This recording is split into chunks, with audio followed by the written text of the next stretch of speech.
Hello and welcome to Amanda's Wellbeing podcast, a podcast where we discuss all things relating to your well-being, including interviews with experts in the fields of nutrition, physical and mental health, and my 5-minute food facts series. I am Amanda Hayes, your host, a lawyer turned nutritionist with a passion for well-being.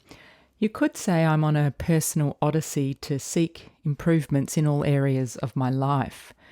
Before I introduce today's guest, I will mention that although I will often be speaking with experts, any information or advice provided in my podcast is not intended to be used to treat, cure or prevent injuries or medical conditions, and is not a substitute for advice from your own health professionals. Today, I am here with Brad Beer.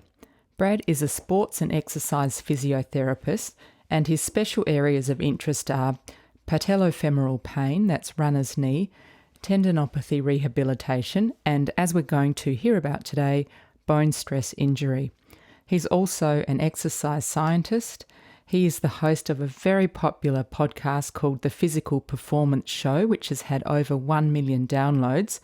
Plus, he's authored a book, a best-selling book that is, called You Can Run Pain-Free, a physio's 5-step guide to enjoying injury-free and faster running. So I'll put a link to that in the show notes. In addition to all of that, he is a very handy triathlete and runner himself. Today I'm here with Brad Beer. So hi Brad, welcome to Amanda's Wellbeing podcast. Thank you, Amanda. It's a pleasure to join you. It's a pleasure to have you as well. So Brad, I'd like to start talking about your athletic achievements. So you've had some notable successes as a triathlete and a runner, actually too many to list, but I'll just give a little snapshot. In 2012, you won a silver medal at the ITU World Age Group Triathlon Championships in Auckland. And in that same year, you were the Australian Olympic distance triathlon champion for your age group. In 2015, you won the Gold Coast Bulletin Half Marathon. So congratulations, they're great achievements. Brad, can I ask you, what is your half marathon PR? Oh gosh, it's putting you on the spot. No, it's 1:11, 20 something. Yeah, so I say that we always want more, don't we? So I mean, I'm happy but not happy. So because we always expect more. So I'd like to one day try and get that down into the high teens, but there's a few things that have to fall into place for that. Oh, that's amazing! Wow, I'm impressed. Oh, incredible. Well, it's relative, isn't it? Because there's always people running faster than us on any given day of the week. But I think that's the beauty of running. It's just our own race, isn't it? Oh, totally. And in terms of triathlon, what's your favourite triathlon distance?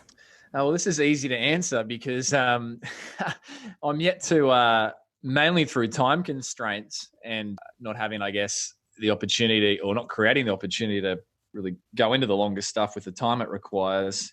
It's been Olympic distance. So the 1.5, obviously, swim, 40K ride and 10K run. But it's interesting you ask because I am on the verge of wanting to have a good shot now in the next few years at some 70.3s and probably try an Ironman or two. So we'll see. Oh, yeah, I'm in the same boat, actually. I've done 170.3. A couple of others on the calendar have been cancelled this year, unfortunately. But anyway, this has been an unusual year. For sure. So do you have a favourite leg of the triathlon?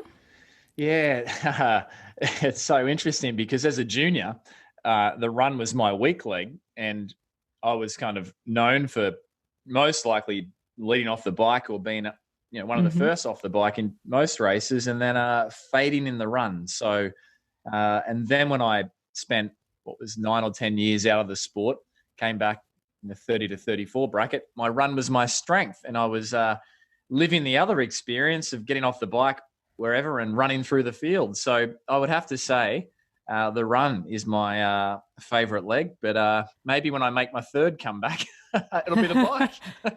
Yeah. Oh, that's interesting, isn't it? That changed as you got older. Yeah, for sure. Yeah. I would never have picked it.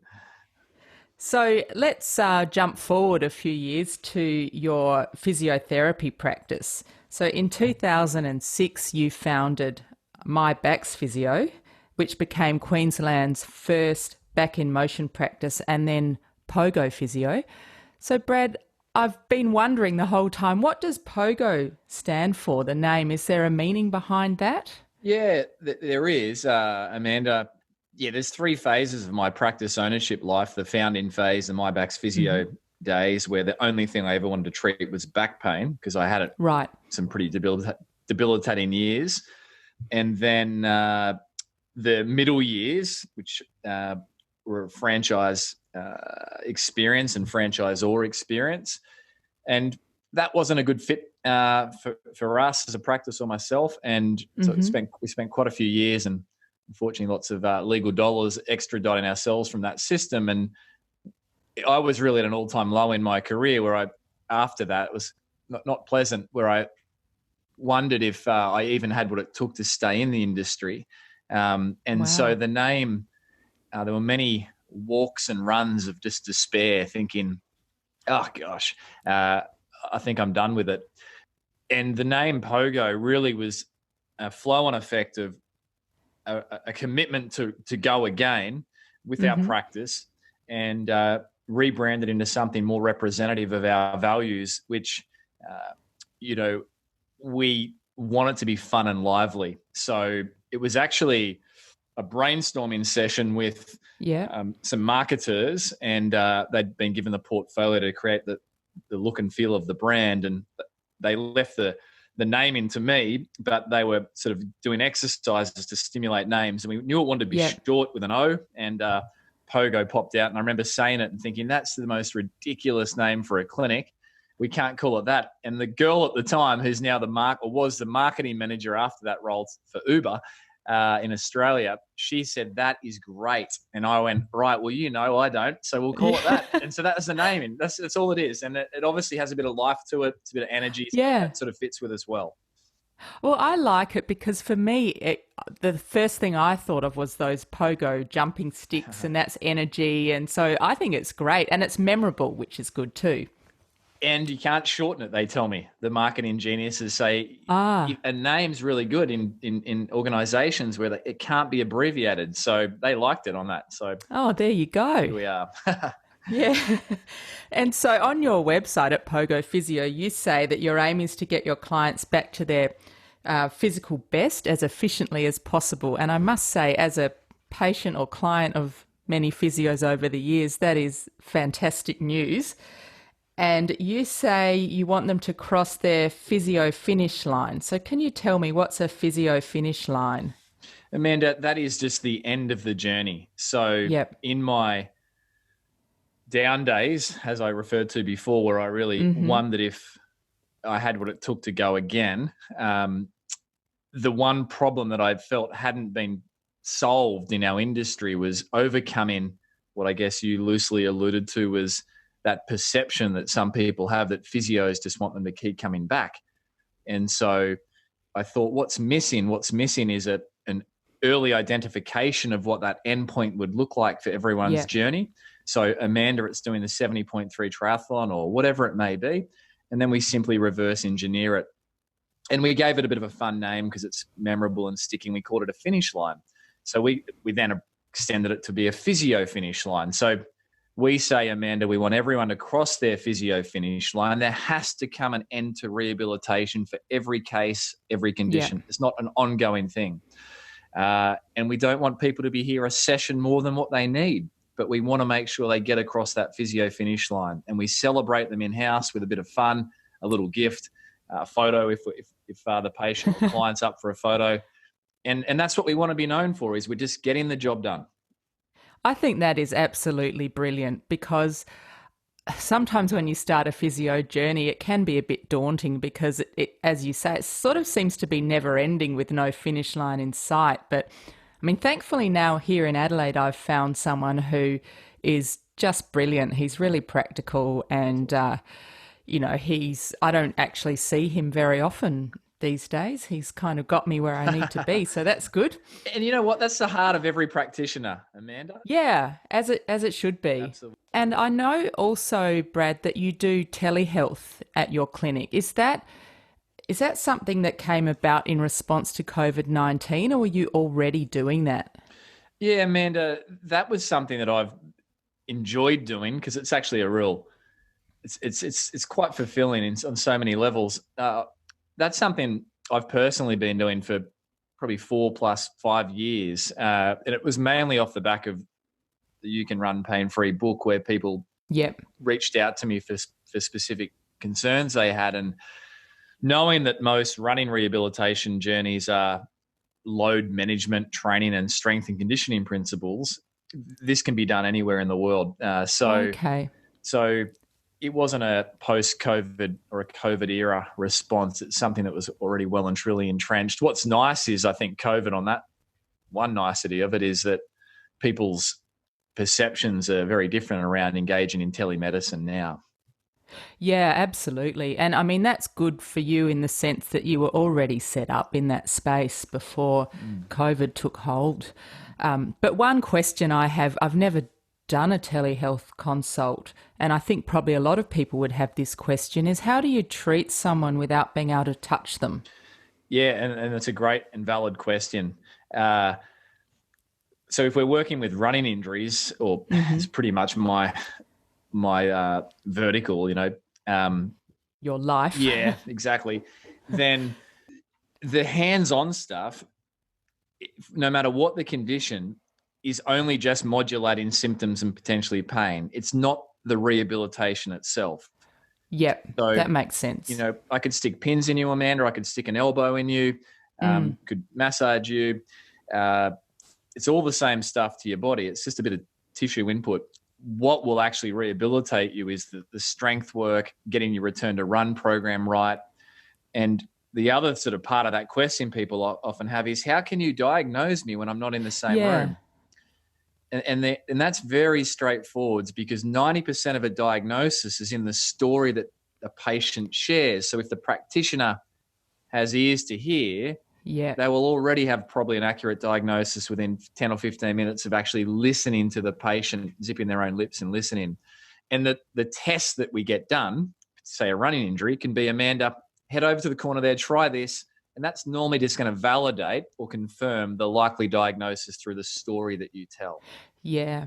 And I guess also years of experience in that space. I mean, that definitely helps. But, I maintain any therapist, even a graduate, if they're listening enough, they should be able to accurately diagnose even without objective tests. Of course, you still do those because they're necessary.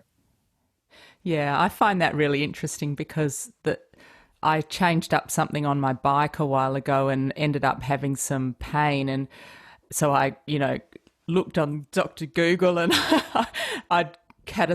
what's that word when you make it more catastrophic than it is? Catastrophized. Catastrophized it. And I was really worried, and I went to see my physio and told him, and he basically said, oh, you've put your seat too low and you blah, blah, blah. And it's like, oh, okay, that fixed it. Simple. Well, and well done. That's you acted on it, and you had someone obviously that knew what they were doing and was entrusted. And look at that, simple things. Very simple. And in my mind, I was out for 6 months with some terrible injury. So anyway, so today, Brad, I'd really like to take a deeper dive into one of your specialty areas, bone stress injury. But just before we do that, I can't not ask you about, your podcast. So you have a fantastic podcast called The Physical Performance Show, and I think you've had over 1 million downloads, so congratulations. Oh, thanks, Amanda. Can you tell us a bit about your podcast and what motivated you to start it?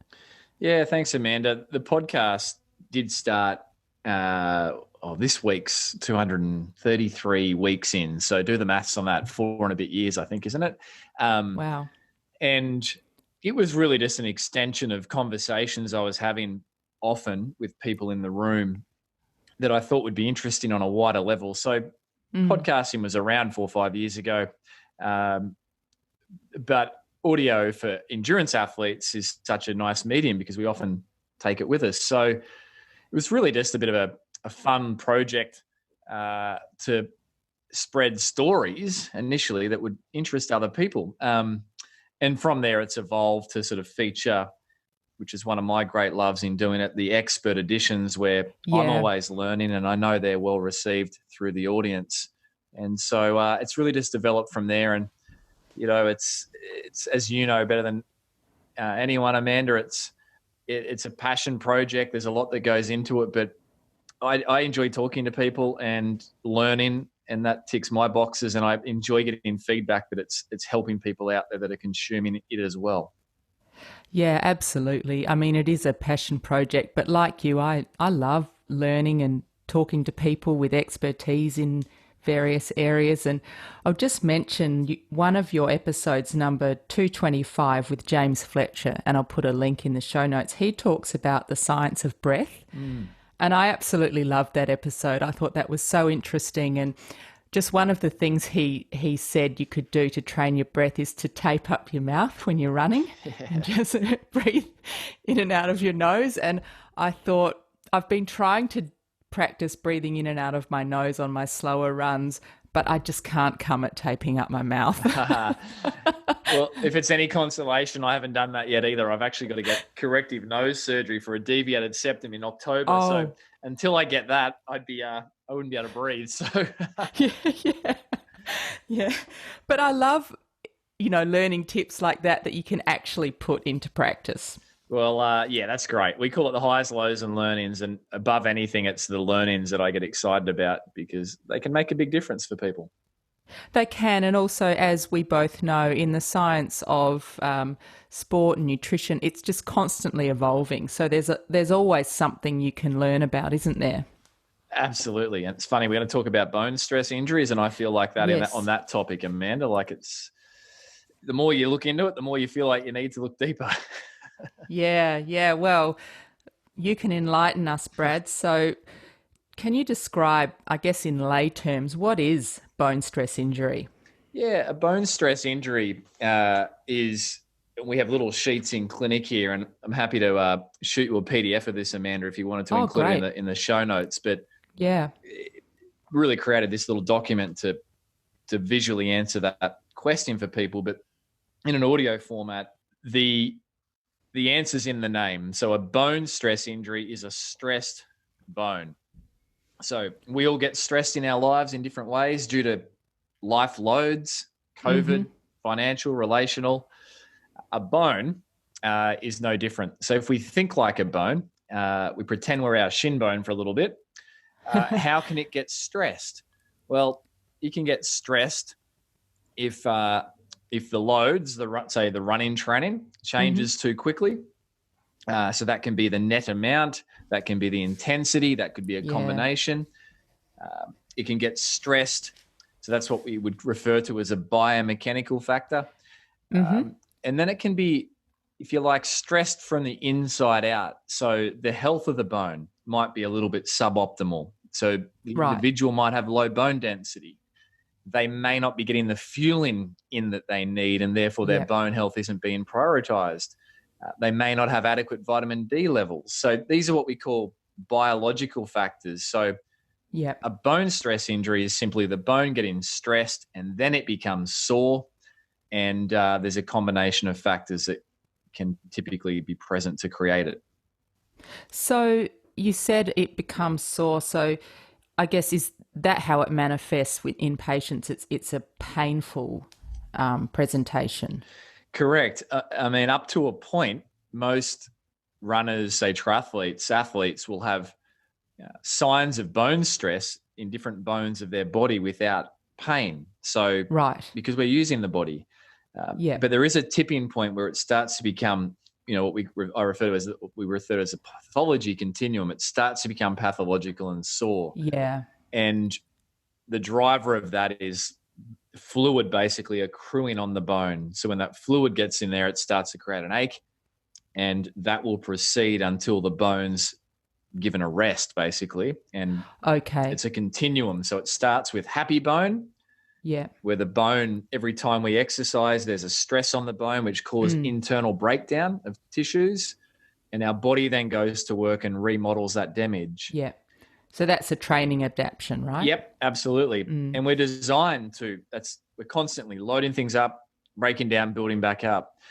But if that accelerates because of some of those factors we mentioned before, then you can start to find yourself on this pathology continuum where you might develop a stress reaction of the bone. Mm-hmm. And then if that can progress into for example, a grade 1, 2, or 3. And then the fourth grade is a stress fracture where someone's pushed the bone even further. And the fifth is a frank fracture, a full fracture through the whatever bone. So, it's a continuum, Amanda. Right. I'd like to talk about those risk factors in a bit more detail, but I'd just like to get my head around how common is it? Yeah, great question. Very. Okay. Now, without some of all the data in front of me from studies, but we estimated somewhere in the vicinity of 20 to 30% of all sports medicine injuries are bone stress related. It depends on the groups. So if we're talking about runners, it's running injuries are bone related, bone stress, or tendon related, typically joints thrown in there as well. So by far, it's one of the greatest causes of injury for running-based sports. So for load-bearing type sports. What about swimming, for example? Yeah, absolutely. So if we go back to our definition of what a bone stress injury is, it's a stressed bone. Swimmers can get stressed ribs. So whilst we're not going to see a stressed shin bone in a swimmer, unless which is often happens, they go running for cross training and they haven't done it for a while and they do too much too soon. So I have seen plenty of swimmers with shin splints or shin pain, but it's not due to their swimming. They can get a stress of their ribs. It's not super common, but it can happen in swimmers and rowers because the ribs have been subjected to those forces. I interviewed actually an old friend who's an 3-time Olympic rower, and he said that ribs were the most common, or one of the most common rowing injuries because of that stress. Yeah, exactly. Whilst I'm speaking to a keen and accomplished triathlete, it seems a good time to mention the book Journey to Kona, How to Finish Your Best Ironman Triathlon, Qualify for Hawaii and Have Fun Doing It by Nick Muxlow. Nick is a former guest on this podcast in episodes 38, and he has the honour of being my first ever guest in episode 1. In Journey to Kona, Nick, who is a triathlon coach, provides all the information you need to help you qualify for Kona, and that includes the science behind training, mental preparation, and practical tips as well. So you can find a review of Journey to Kona on the book reviews page on my website. If you're interested, you can also purchase the book from my website via a link to Amazon. If you do that, at no extra cost to you, I will receive a small commission, and I thank you for that. So I'll put a link to Journey to Kona and my review of it in the show notes. So Brad, let's talk about those risk factors in a bit more detail. I believe that there are 2 overarching categories that you've already mentioned, the biomechanical risk factors and the biological ones. So let's start with the biomechanical. What are those risk factors? Yeah, and another way to think about that, because it sounds a bit scientific, doesn't it, is just the loads applied to the bone. So what's been thrown at the bone? So the main factors there are training load errors or training errors. So that's always thinking of the rule of 2s: too much, too soon, too hard, too fast. Yeah. And what athlete hasn't made that mistake before? It's part of the athlete mindset, I think, isn't it, to push yourself? So absolutely. So that's the primary driver of bone stress injuries is training errors. And I know you've cited this research as well, but 60% of all running injuries are training error injuries in the literature, and really it's probably closer to 100 in the clinic. Oh, really? Yeah. So that's the primary biomechanical factor. People often ask about the role of footwear, the role of running surfaces, etc. Yes. They're really quite negligible. We all want to look at things like shoes as the cause of our injury. Yeah. Silver bullet. Yeah, and it plays a role, but it needs to be considered as a rehabilitation journey's done, but it's normally a fairly small contribution to the pattern. It's a loading injury primarily. Sorry, they're loading injuries primarily.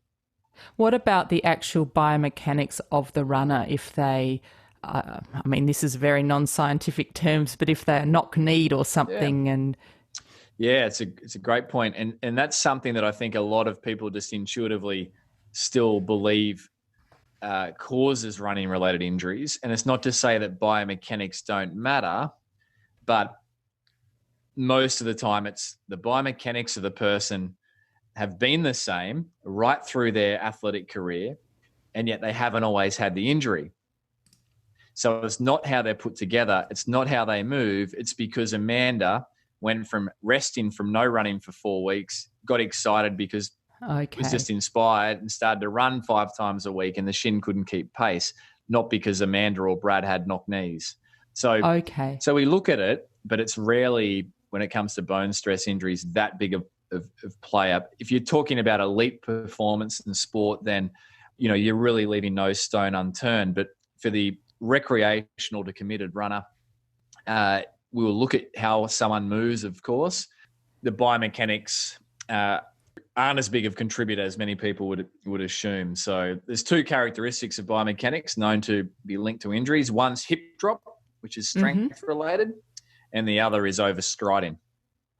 Right. Several years ago, there was a bit of a push to, and maybe it was tied up with the, those barefoot running ideals, was to change people's gait to a front foot landing. Yeah. But then I've subsequently read that people should sort of just run how they naturally run.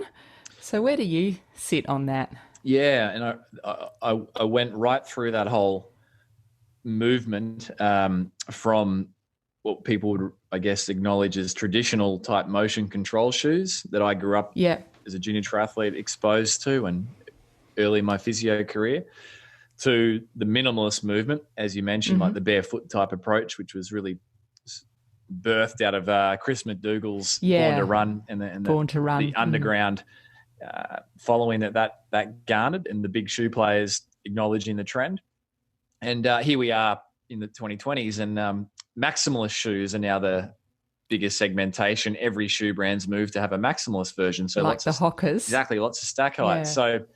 Yeah. So shoes are a bit of sporting equipment or a tool. So they can be prescribed for certain needs, but if you look at the literature, the best guide of the shoe is what's comfortable for the athlete or runner. Yeah. And then it's the same in many ways for technique. So unless the way someone's moving is contributing to their presentation with an injury, you pretty much get out of the way and leave it alone. Yeah. So it's quite interesting, and it counters many people's thoughts. Yeah, I think that's a fascinating area. Like you, I've tried the whole gamut, and now I just go for what I think's the most comfortable shoe. Yeah, and you can feel good about that because that's what the literature supports. But there are times, say you have a sore Achilles, we might suggest you go into something higher with a stack height. If you've got a sore knee, we might say go more minimalist. So you can manipulate the loads on the body, but you're just shifting the load. You're not completely removing it or reducing it. So they're just little strategies, but most of the time the average runner can walk into a shop, pick the one that feels most comfortable, walk out knowing they made a good decision. Yeah, I mean, there's a lot of technology in running shoes these days. So there is. It's mostly marketing though. Like, I mean, if we look that's true. We look at, and I was so appreciative of Nike, and I'm not affiliated with Nike, but when they came out with the the Infinity React, they actually did a great ad, and it said, "This is the democratic solution to footwear." In other words, they acknowledged that the old models of pronation, motion control, they are dead in the water. And and now you're starting to see this marketing start to talk about, hey, we're not trying to minimize pronation anymore. We're just trying to make your ride more comfortable. Yeah, no, that's great. And so, Brad, if we now go on and have a look at the biological risk factors, you've mentioned a few. So let's go through some of those, perhaps starting with the medical history. So like a family history of osteoporosis, for example. Yeah, so if someone presents in clinic, Amanda, with a bone stress injury, a practitioner is overlooking some key components of their presentation if they're not getting a history of their athletic history and their medical Yeah. history. So medical history, is there a family history of known low bone density or any other disorders that can affect bone development or bone health across a lifespan? And we also want to know what the individual's junior years were like. Did they play sports like basketball where they were jumping around and loading the bones up? Or were they like myself from the age of 10, fallen in love with triathlon, going through to 20, 10 years full steam, late to puberty, lightweight the whole time because that's what endurance athletes typically look like, and unfortunately not hitting peak bone mass, get into late 30s and realizing that you've got low bone density. So Right, because it's a big area.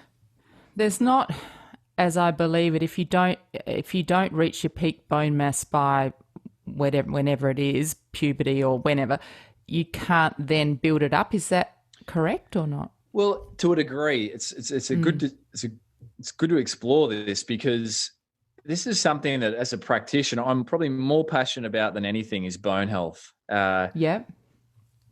I literally yesterday had a consultation with an endocrinologist, and I said the same thing. I'm like, Professor Senator, I can't believe how little this is in terms of as a spoken about health issue. So we have up to about 20 years of age on average, males, females, a little bit later for males, to hit peak bone mass. Yes. And from that, it's like a bone bank. We've then got to make withdrawals for the rest of our lives. Yeah. When we get to 50, there is a steep drop off in bone health for men and women.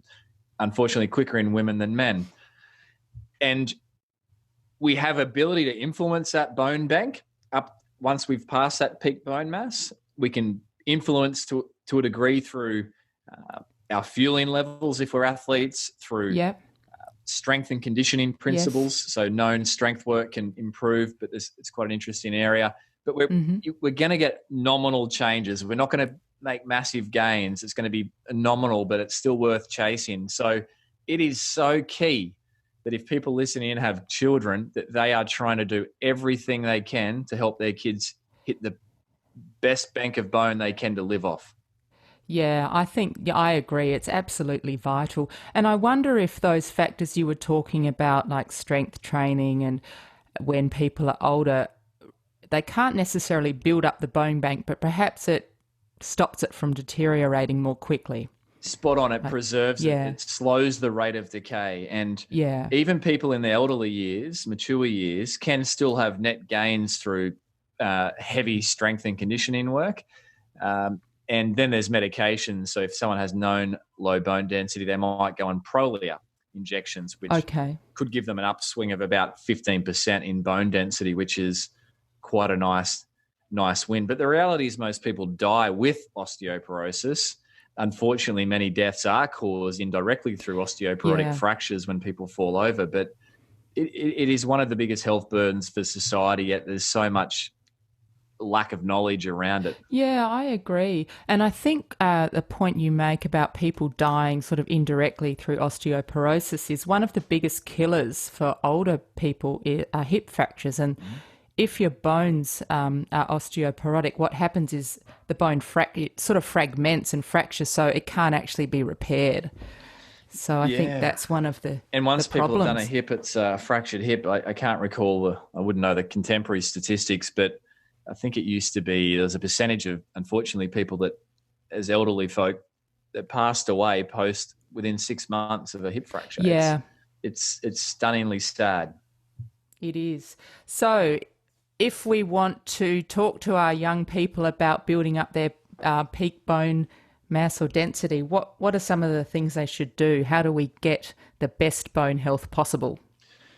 Yeah, my suggestions would be incorporate multi-directional high loading for the bones. So in terms of activity, so that could be basketball where they're jumping, landing, gymnastics where they're landing heavily. I've got two beautiful girls, 4 and 7 years of age, and it warms my soul when I see them jump off a high bench and land. And I'm thinking purely for their bone health. I'm like, this is so good as a parent. Spoken like a true physio. As a parent, there's that natural anxiety, like, oh gosh, hope I don't have an accident. But, so those sorts of things are great. If you've got a child that does a lot of sport, which is quite common, obviously, then we've got to fuel the children. And it's a sensitive area, because no parent would ever feel good about not fueling their child. I think every parent would go, hey, I fuel my child well. But unfortunately, the reality is with high energy expenders, such as, say, a junior triathlete or a junior swimmer or a runner, their fueling levels while they're growing as well are enormous. They need to be eating like a horse all day, pretty much. And if the child is in a state of what we call or know as energy deficiency, they're not meeting their needs, they might get away with that for a day, but over an extended period, unfortunately, there's health consequences. And one of those could be bone health not being prioritized, which can contribute to a state of not reaching peak bone mass. So heavy exercise with loading, I should say, heavy loads, which are in, they're not doing that every day necessarily. And then fueling. Yeah. Well, that's really interesting, because I have a 19-year-old who plays a huge amount of sport, and my goodness, does he eat. Yeah. And that's great. The trick is, though, that appetite isn't just isn't a good guide for high energy expenders. So, and then it's what they're eating as well. And that doesn't mean they need it, but it's that calcium intake. I was dairy. I didn't like dairy. So, it's got to meet those at minimum RDIs, intake daily levels, but then above some, like for the junior athlete. So that's great if he's eating a lot, and just keep feeding him.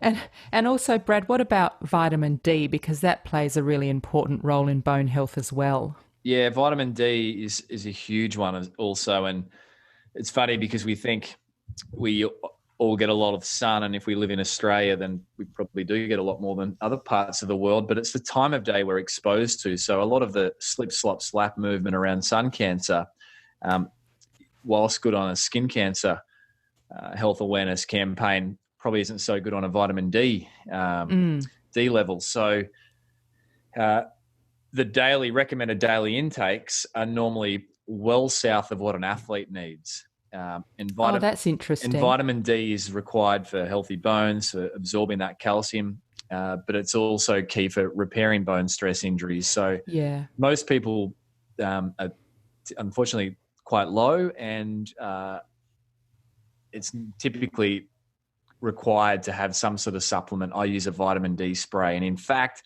my endocrinologist yesterday commented that your vitamin D levels are terrific. And I was like, great. Excellent. So where do you apply the spray? What part of your body? Just an oral spray. Oh, okay. Yeah. So there's sprays. My wife works in integrative medicine. And so, I use the one my wife gave me, but it's, I think it's about 3,000 international units across the sprays, and that's in line with a heavy exercises. I think one of the issues, Brad, about bone health is we can't see them. They're on our inside. So people have no way of knowing when they're young if they're doing the right thing by their bones. It's tricky. And you're bulletproof when you're growing up. Yeah. There's, and I just wish there was a bit more awareness around it. Like, to think back on those comments I got yesterday, well, you were light and lean for your developmental years, and a big expender of energy, and I was probably underfueled. And so there's a cost. So it's those invisible things, as you say, Amanda, that can add up and unfortunately bite you a little bit later. It's very tricky, though, I think, because to be competitive as a triathlete, as you were, it's being lean is probably the optimal body type or shape. And so if someone had come along and said, oh, Brad, you need to eat more for your bones later on in life, I don't know, would you have listened or not? It's hard to know, isn't it? Yeah, I mean, it depends how it was presented, but if it was from a credible source, I would have taken notice. But the thing is, you can still be lean whatever that means for the individual. Yeah. But as long as your energy balanced. So I Yeah. recall Trent Stellingworth, sports-based dietitian, exercise scientist, when I spoke with him on the podcast, and Trent said that if you're 100 calories short a day, which is not much, you can quite easily miss that. And if you were in that state, energy deficient, across a year like that, that's equivalent to not eating for a month. Goodness me. And we would never, ever suggest that an athlete doesn't eat for a month. So it's that hidden danger. And he also commented that the leanest athletes are often the ones in the best energy balanced state. So you can be super lean, but as long as you're balanced, that's the key thing. But where we run into trouble is if we're trying to shed weight because we perceive that that's better for our running or performance, and it's not done over a sustained period of time in the right way, then we leave ourselves open for health consequences and the kicker bone is stress injury. An injury, but also decrements to performance. It's so ironic. Yeah. It is, isn't it?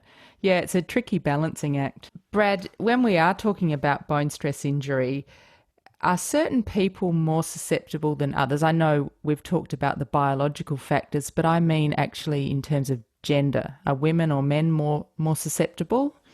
Good question. I think I have read literature around the sex differences in incidence / prevalence, and I think there is a slight bias towards female athletes, endurance athletes, incurring more bone stress injuries. I'd have to pull the data back out, but given the lower bone density of women post 50, you do see that, and also the menstrual cycle and the role that can have on bone health.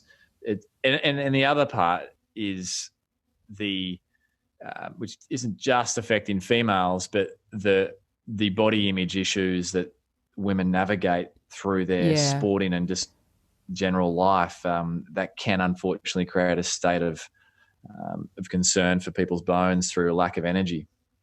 Yeah, that's a huge issue, isn't it? And it's not necessarily one that I want to go into now because I don't think we can really do it justice in such a short period of time. But yeah, that is most certainly an issue, and as you say, will impact on bone health. So Brad, if someone presents at your clinic with a bone stress injury, can you give us an example of how you might treat them? What are some of the things that you would look at and do?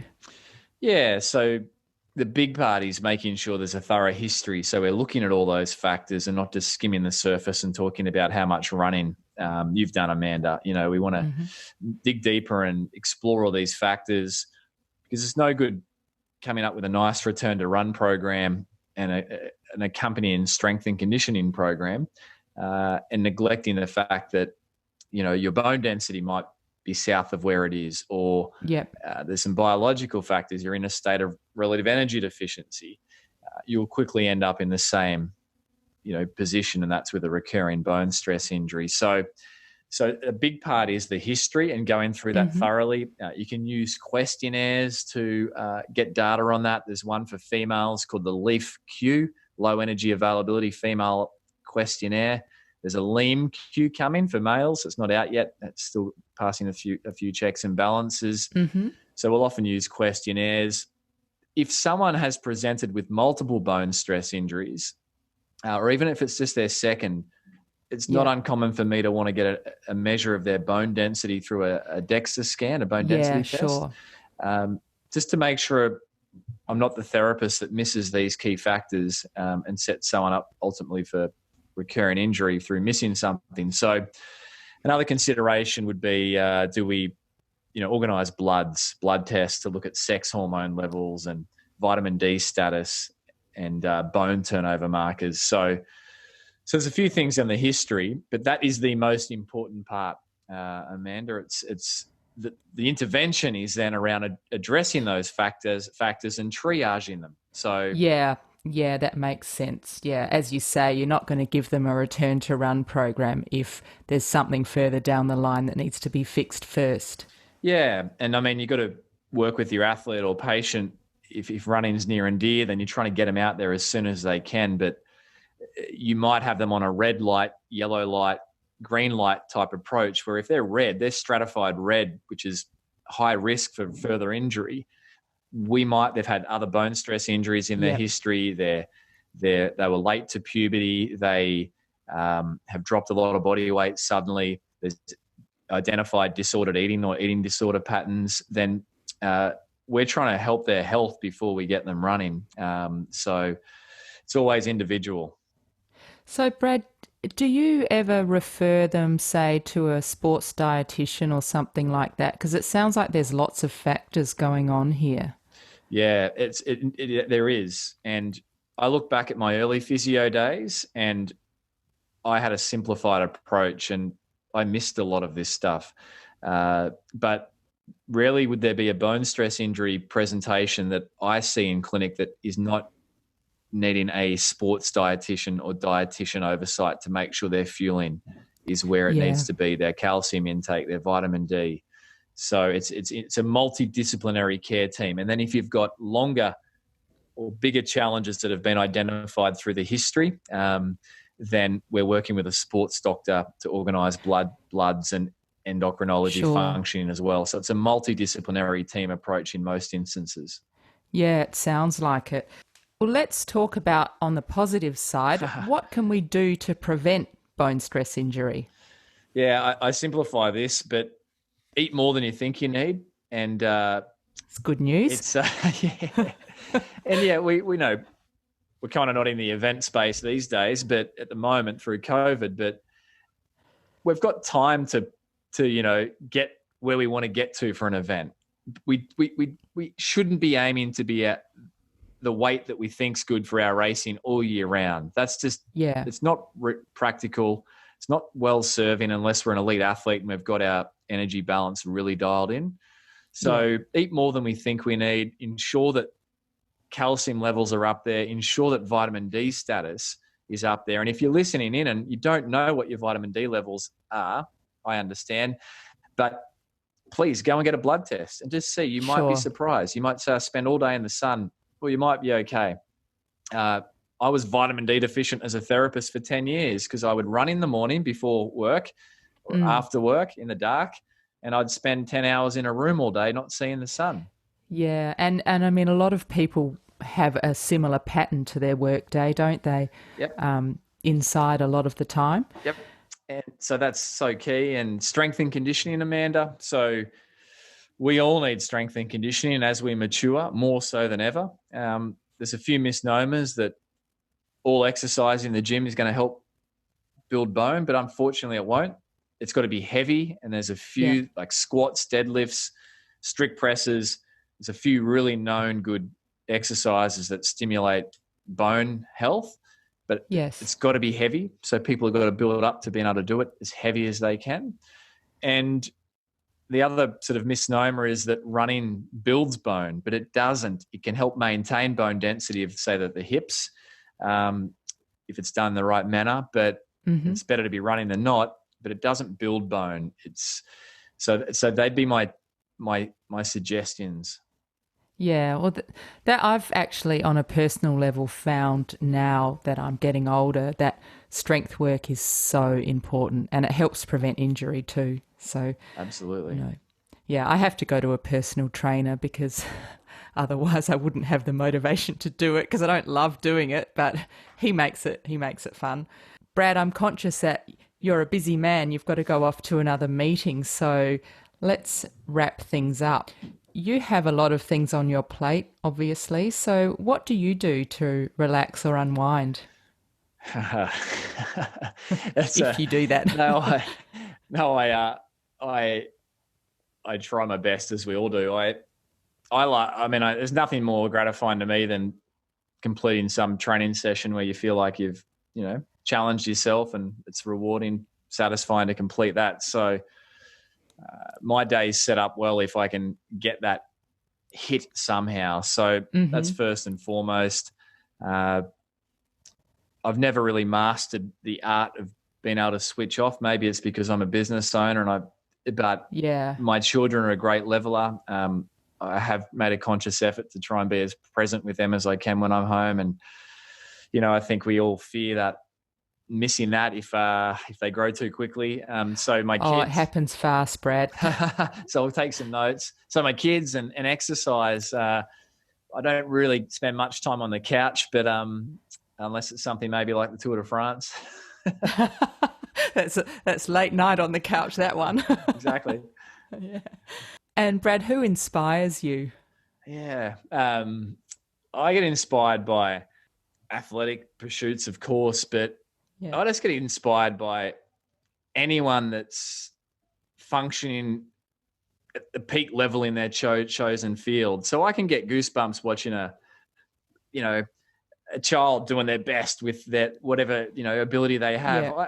I find inspiration from so many places, but I mean athletically, I've admired certain athletes for their their overcoming obstacles. Like I grew up in triathlon, so Brad Bevan was my hero as a kid, and so there's a few athletes that are near and dear in that sense. But really, inspiration for me is just sourced in so many places. I get inspired, I guess, in summary, through people that persevere. I think it's easy to start anything, but my gosh, it's hard to keep going in anything in life. Yeah, and as you've already alluded to, you've had your ups and downs, your personal ups and downs, even in your own physio practice, which is obviously now thriving. But you went through a period there where you had to really think hard and examine what you were doing, didn't you? So yeah, exactly. That's life. And the final question, Brad, that I like to ask all of my guess is, if you could recommend 2 things that people could do to improve their well-being, what would they be? Great question. Make a commitment to lifelong strength and conditioning. Okay, you heard it here. Yeah, and until death do us part, we should all be lifting. Yeah, even if we don't like it. I'd rate it for people's health and well-being more important than cardiovascular exercise. Yeah, very interesting. So strength and conditioning commitment through life. Find a way to make it enjoyable, like you've done with a trainer. If it doesn't float your boat, that's excellent. And the second thing, if we keep it in theme with our conversation today, Amanda, around bone stress injuries, eat more than you think you need, but you've got to put that in context. Yeah, I mean, we are essentially talking about athletes here, people who move a lot. Yeah, and I think every athlete, if they put their hand on their heart, would identify that they've got a bit of an odd relationship with food. Absolutely. So, eat more than we think we need. Oh, well, I love that advice. I'll be taking that to heart, Brad. After you do your gym session, hey? So, Brad, if people would like to follow you or listen to your podcast, what's the best way for them to do that? Oh, thanks, Amanda.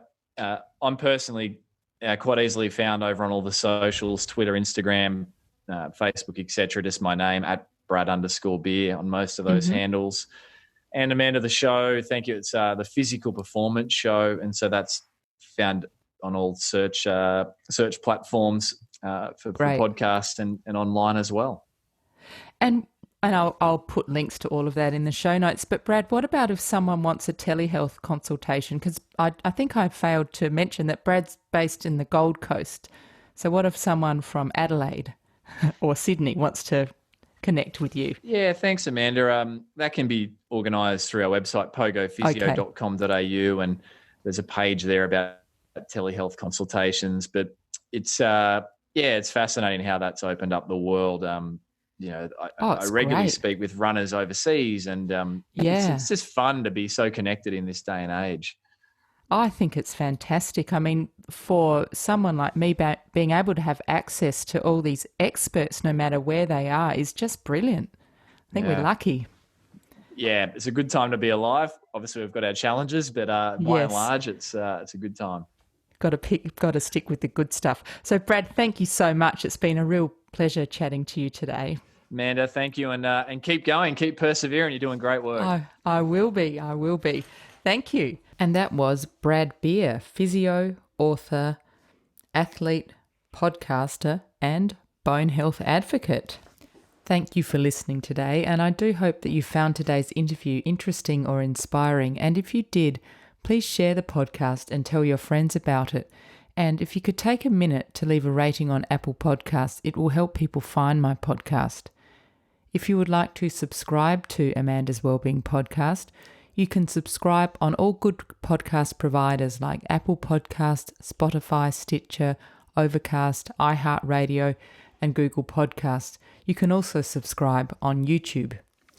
Please follow me on Instagram and Facebook, and check out my website at www.amandaswellbeingpodcast.com, where you can contact me on the contacts page. And feel free to suggest topics you'd like to learn more about and people you'd like to hear interviewed, and I will do my best to deliver that to you. Producing the podcast is a labour of love. It has become my full-time job, to which I dedicate a lot of time, money, and effort. If you enjoy my podcast and would like to support it, I would be so grateful. You can make contributions via my Patreon page or via PayPal from the support page on my website, and I'll put links in the show notes, so please do check it out. Another way you can support my podcast is by purchasing a book from the book reviews page on my website. If you click the Amazon link there, at no extra cost to you, I will receive a small commission if you buy a book. Thank you very much for tuning in. Eat well, move well, think well.